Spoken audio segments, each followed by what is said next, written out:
बम वाली दहशत फैलाई गई और ऐसे में कई ऐसे स्कूल हैं जहां पर ईमेल के जरिए बम की धमकी यहां पर दी गई। बम की खबर, साजिश या आतंक की नजर, लगातार देखें ईमेल से धमकी भेजी गई। अब संदिग्धों की तलाश हो रही है, ये पता लगाने की कोशिश हो रही है कि आखिर ये मेल कहां से कराए गए। ऐसे में तमाम जो स्कूल हैं वहां से बच्चों को छुट्टी उनकी कर दी गई, खाली करा दिए गए स्कूल। तलाशी अभियान इस वक्त चल रहा है दिल्ली के स्कूलों को धमकी पर। यह बड़ी खबर हम आपको बता रहे हैं। गृह सचिव अजय भल्ला को जानकारी दी गई। गृह सचिव से मिले दिल्ली पुलिस कमिश्नर। दिल्ली के सभी स्कूलों में जांच पूरी हो रही है, किसी भी स्कूल में कुछ भी नहीं मिला है। तो अब तक की जांच में देखिए कुछ भी नहीं मिला है। ईमेल भेजने वाले की तलाश में पुलिस जुटी हुई है और 3 बड़ी तस्वीरें हम आपको दिखाते हैं। देखिए किस तरह से धमकी भरा ईमेल जो है तमाम स्कूलों को भेजा गया, उसके बाद हड़कंप मच गया, जैसे तैसे स्कूलों को खाली कराया गया। जांच जो है पूरी हो चुकी है और अब तक की जांच में यह कहा जा रहा है कि कुछ भी नहीं मिला है। जांच देखिए कई और ऐसे स्कूल हैं जहां पर जांच चल रही है, खासकर इस बात को लेकर कि आखिर ईमेल कहां से आया है और आईपी एड्रेस क्या है, कहीं किसी और से ईमेल कराया गया, क्या दहशत फैलाने की कोशिश की गई, क्या मकसद था आखिर इस ईमेल को भेजने के पीछे का। 100 से ज्यादा स्कूलों को ईमेल आया है और ऐसे में तुरंत एक्शन लेते हुए स्कूल प्रशासन ने स्कूल को खाली करा दिया। हमारे साथ हमारे 2 सहयोगी जुड़ चुके हैं, प्रमोद शर्मा हैं और राजू राज जुड़ चुके हैं। सबसे पहले प्रमोद, आपसे जानना चाहेंगे, देखिए ये कहा जा रहा है कि जांच पूरी हो चुकी है और अब तक की जांच में कुछ भी खुलासा नहीं हुआ है, कोई संदिग्ध कोई भी चीज नहीं मिली है, कोई बम नहीं मिला। देखिए बिल्कुल दिल्ली पुलिस की और तमाम जो एजेंसी थी उनकी जांच, जो बम को लेकर जो एक थ्रेट का मेल आया था उसको लेकर स्कूलों की पूरी तरीके से तलाशी ली गई, कोई संदिग्ध नहीं मिला। लेकिन अब दिल्ली पुलिस की स्पेशल सेल की जो IFSO यूनिट है वो इस मामले की जांच कर रही है कि ये मेल भेजने वाला कौन था, विदेशों का ये सर्वर जो है वो अभी तक की जांच में पता चला है आईपी एड्रेस के जरिए। और इसको किसने भेजा है, क्या किसी सरफिरे इंसान ने भेजा है या इसके पीछे किसी तरीके का कोई संगठन है, क्योंकि जो जिस तरीके का कंटेंट जो है मेल में दिया गया है उसको देखकर जो है जांच एजेंसियां इसको हर एंगल से जांच कर रही है कि इसको सिर्फ एक शरारत मानकर ही नहीं चल रही। और जिस तरीके से मास लेवल पे ये मेल भेजा गया है न सिर्फ दिल्ली में बल्कि NCR के तमाम जो बड़े स्कूल थे उनको जो है मेल भेजा गया है, तो इसके पीछे की मंशा क्या है और जो कंटेंट लिखा है वो कहीं ना कहीं एक जिहादी मानसिकता की ओर दिखाता है। तो कहीं इसके पीछे कोई ऐसा संगठन तो नहीं है जो कि ये चेक करने के लिए मेल भेजा हो कि रिएक्शन टाइम जो जांच एजेंसियां या फिर सुरक्षा एजेंसियां भारत की हैं उनका कितना होता है।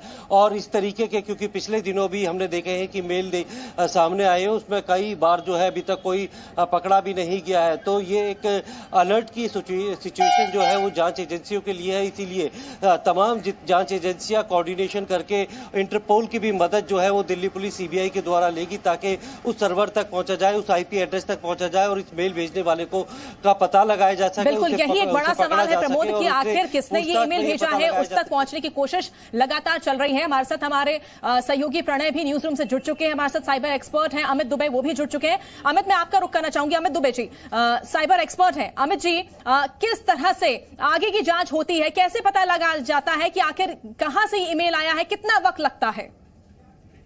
देखिए, सबसे पहले तो हेडर एनालिसिस किया जाता है, पर हेडर एनालिसिस में इन ईमेल्स में ज्यादा कुछ मिला नहीं। जो चीजें समझ में आई है कि कुछ स्कूल्स का हेडर अलग है, कुछ का अलग, टाइमिंग्स भी कुछ ईमेल्स की अलग है। तो इसका मतलब है ग्रुप्स ऑफ ईमेल अलग अलग स्कूल्स को भेजी गई है। ईमेल का जो हेडर है उसमें 2 इन्फॉर्मेशन निकल के आई है। एक, कुछ ईमेल्स आउटलुक के SMTP सर्वर से भेजे गए हैं और कुछ ईमेल्स ऐसी हैं जो एक रशिया का SMTP सर्वर है वहां से भेजे गए। ईमेल का रियल IP निकालने के लिए कि कहां से सर्वर रूट हुआ होगा, उसको आउटलुक को एक रिक्वेस्ट भेजी गई है। यदि आउटलुक जवाब देता है और मैप्ड IP बताता है तो हम रियल सोर्स तक भी पहुंच सकते हैं। एक ये प्रोसेस होता है जिसमें थोड़ा सा टाइम भी लगता है। दूसरा, हम ये जानने की कोशिश कर रहे हैं कि इस तरह की ईमेल सर्वर इंडिया में कौन एक्सेस कर रहा था, तो वो उस तरह की मैपिंग भी की जाएगी। यहाँ पर जो हमारे सस्पेक्टेड एरियाज हैं, वहां से कोई इस तरह के सर्वर एक्सेस किए गए हैं तो हम उनको भी आइडेंटिफाई कर सकते हैं। लेकिन ये सारे बड़े लंबे प्रोसेस हैं। जो और हिस्टोरिकल इन्फॉर्मेशन मिली है कि जो mail.ru की बात कर रहे हैं, जो रशियन डोमेन, वो उससे चेन्नई में भी पिछले जनवरी फरवरी में भी कुछ थ्रेटनिंग ईमेल आई थी सेम डोमेन से। तो इसका मतलब है कि ये कोई ग्रुप जरूर है, कुछ ऑर्गेनाइज्ड है, ये सिर्फ कुछ प्रैंक नहीं है। डेफिनेटली बिल्कुल। अमित जी, आप बने रहिए हमारे साथ। हमारे सहयोगी प्रणय उपाध्याय भी जुड़े हुए हैं। Pranay, over to you.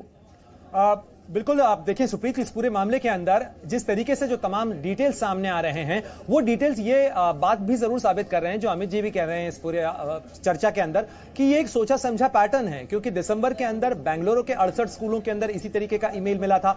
उसके बाद अब दिल्ली के अंदर 60 से ज्यादा स्कूलों के अंदर इसी तरीके के ईमेल के जरिए एक खौफ फैलाने की कोशिश की जा रही है। लेकिन इसमें जिस शब्दों का इस्तेमाल किया गया है, सलिल अल स्वरिम, ये स्वरिम जो है, जिस ईमेल आईडी का इस्तेमाल किया गया उसमें ये स्वरिम शब्द है। स्वरिम शब्द जो है वो आईसिस से इसलिए भी जुड़ा हुआ है क्योंकि इसी नाम से, सलिल अल स्वरिम के नाम से एक जो गीत है वो आईसिस के एक फाउंडेशन ने जारी किया था, और उसके अंदर भी इसी शब्द का इस्तेमाल किया गया था, जिसका मतलब होता है तलवारों की टकराहट।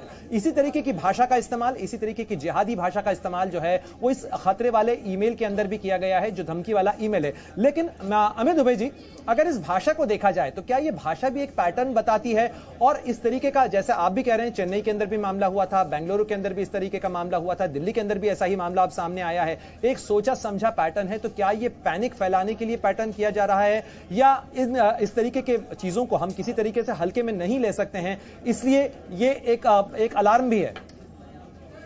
नहीं, हल्के में तो नहीं ले सकते, क्योंकि स्कूल से जब भी मामला जुड़ा होता है उस चीज को बिल्कुल लाइटली नहीं लिया जाता। लेकिन एक और चीज है कि क्रिमिनल या जो थ्रेट करने वाले होते हैं वो ऐसे बता के हर बार नहीं करते।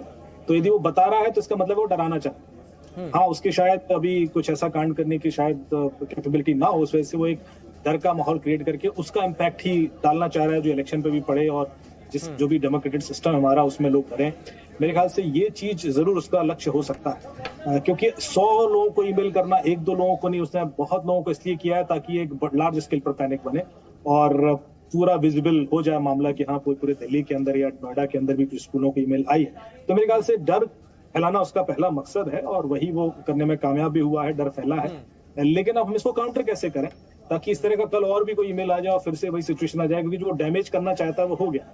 अब बच्चे, पेरेंट्स डरे हुए हैं, पूछ रहे हैं बार बार कल क्या स्कूल खुलेंगे, क्या इस स्कूल में भी है। ये जो सिचुएशन है ये एक साइबर वॉर की ही सिम्टम है। इसमें ऐसे ही होता है, फेक इन्फॉर्मेशन या होक्स इन्फॉर्मेशन फैलाकर लोगों को डरा दिया जाए ताकि इस काम धाम बंद हो जाए, लोग घर बैठ जाएं। बड़ी बात कह रहे हैं अमित दुबे आप कि इसे साइबर वॉरफेयर के टूल की तरह देखा जाना चाहिए। एक साइबर अटैक था और भले ही इस बम के होने की बात साबित नहीं हुई हो, बम कहीं मिला नहीं हो, लेकिन कम से कम इसने एक पैनिक बम तो फोड़ ही दिया। प्रमोद शर्मा भी हमारे साथ लगातार जुड़े हुए हैं, प्रमोद का भी रुख कर लेते हैं। प्रमोद, जरा ये बताइएगा कि अभी तक इसकी जांच के अंदर जो टेक्निकल डिटेल्स हैं वो तो स्वाभाविक रूप से जिस तरह अमित दुबे भी बता रहे हैं कि इसकी जो प्रक्रिया है वो शुरू हो चुकी होगी, लेकिन इफ्सू यूनिट अभी तक कहां पहुंची है? और ये कोई पहला मामला तो है नहीं, दिल्ली में इससे पहले भी इक्का दुक्का केसेस आते रहे हैं इस तरीके के। तो क्या उनकी जांच के अंदर कोई सबूत या कोई पैटर्न सामने आया है? देखिए, इस मामले की जांच को लेके जो स्पेशल सेल की इफ्सो यूनिट है वो लगातार दिल्ली किया गया था। पुलिस की तरफ से ये साफ कर दिया गया है कि जितने भी मेल आए थे वो हॉक्स मेल थे। अब उसकी जांच की जा रही है, लेकिन इनको सिर्फ हॉक्स मेल को ही लेके नहीं जान सकते। कई सीनियर ऑफिसर से हमारी बात की तो उन्होंने साफ तौर पे बोला कि कई बार इस तरीके की जो ड्रिल जो पुलिस करती है, ऐसे ऑर्गेनाइजेशन संगठन भी करते हैं ताकि वो रिएक्शन टाइम जो है वो पुलिस का, एजेंसी उसका भी वो देख पाए मीडिया के जरिए। और साथ में अगर इससे पुलिस और एजेंसीज और पूरे सिस्टम का रिएक्शन टाइम भी जो है वो भी असेस करने की कोशिश हो सकती है। लेकिन राजू राज भी हमारे साथ जुड़े हैं। राजू, जरा ये बताइएगा कि इससे पहले, अभी कुछ दिनों पहले दिल्ली के हॉस्पिटल्स में इस तरीके के ईमेल भेजे गए थे, इसके अलावा रेलवे स्टेशन, एयरपोर्ट, इस तरीके के ईमेल मिलते रहते हैं। ये जो भाषा इस ईमेल की है, इस ईमेल के अंदर किसी तरीके का पैटर्न क्या पढ़ा जा रहा है? और जैसा हम ये कह रहे हैं कि आईएसआईएस के इम्प्रिंट इसके अंदर इसलिए भी देख रहे हैं क्योंकि ये स्वारिम जो शब्द का इस्तेमाल किया गया है, ये एक गीत, या जैसे कहा जा रहा है कि जो सॉन्ग ऑफ डिफायंट आईएसआईएस ने इसे कहा था, तो क्या इस भाषा के भी कुछ छाप इसके अंदर पढ़ी जा रही है? देखिए, निश्चित तौर पर आज जो लगभग 100 स्कूलों को ये जो मेल पहुंचा है पूरे दिल्ली एनसीआर के अंदर, उसके अंदर पैटर्न सेम है और जिस भाषा का इस्तेमाल किया गया सभी स्कूलों में एक ही भाषा वाले मेल आए।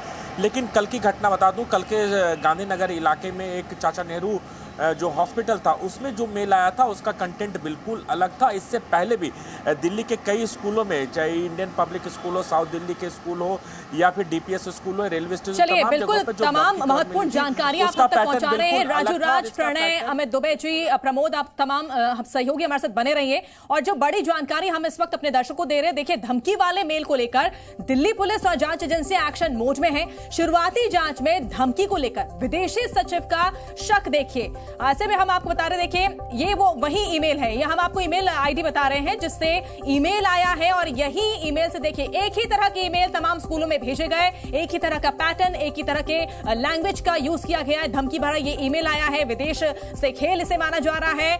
SAWARLIM@mail.ru से ईमेल भेजा गया और ऐसे में Russia web mail service ISIS पहले भी SAWARM इस नाम का इस्तेमाल कर चुका है। रूस और यूरोपियन महाद्वीप में सर्विस है, दुनिया का 5वां सबसे बड़ा मेल प्रोवाइडर है ये। पुलिस को विदेश से साजिश का शक है, तो किसी व्यक्ति नहीं संगठन का हाथ होने का शक यहां पर जताया जा रहा है और विदेश से ये तार जुड़े हुए हैं।